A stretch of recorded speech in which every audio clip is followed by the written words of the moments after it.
Students, today there's a little video here on slanters and what slanters are. Slanters are language in some way. It's almost like word choice or figurative language, if you want to look at it that way, that's used in advertising and news and media, and it's to persuade us in one way or the other to think positively or negatively about the topic.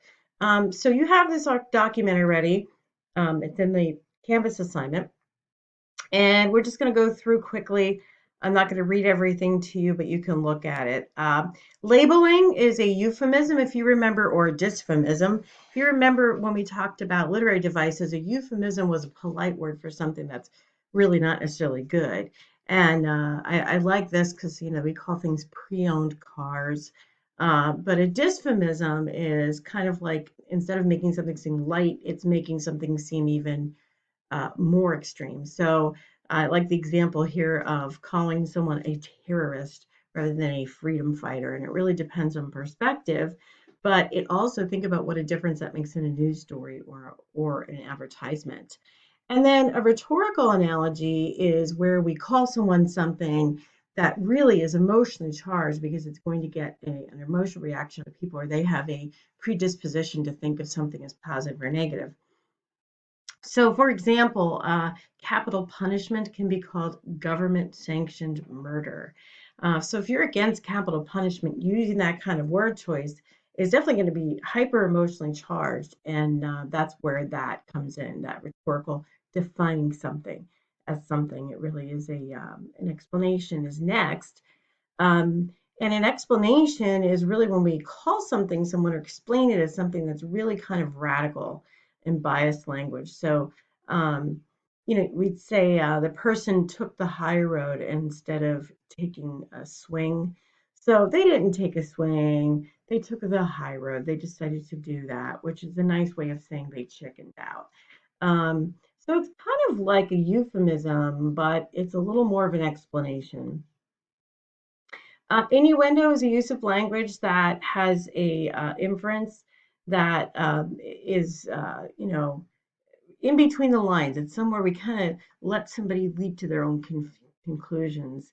Um, and this is a great one. Think carefully about the one whom you choose as a president who will be ready to do the job on day one. Well, everybody's ready to do the job on day one, but that makes us think that the other candidate is not ready. And I'm going to show you a brief video example.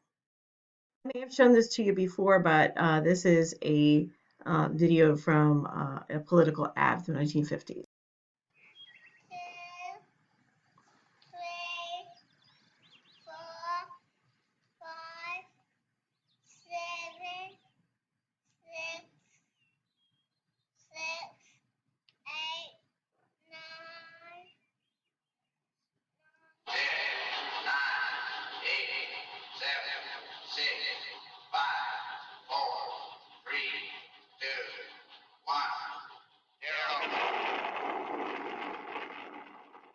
These are the stakes to make a world in which all of God's children can live, or to go into the dark.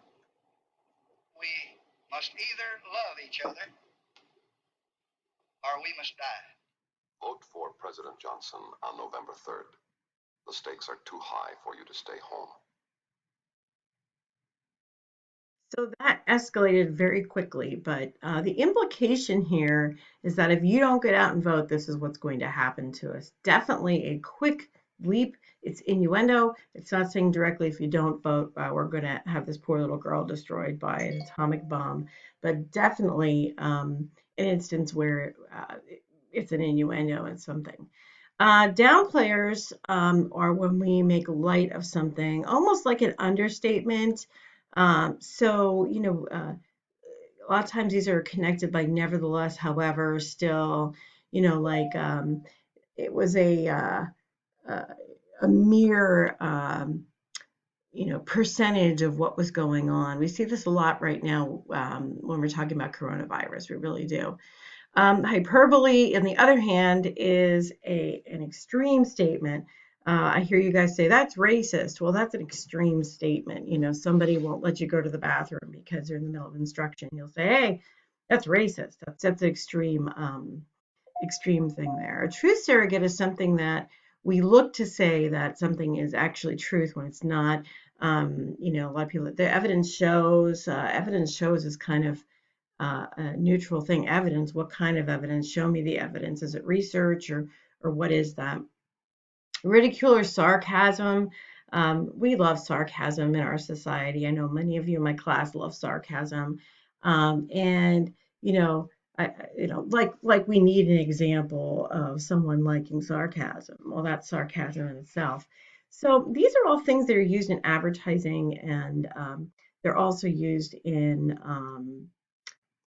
the way that we approach topics, news, and the way we communicate. So you're going to actually find three examples of these.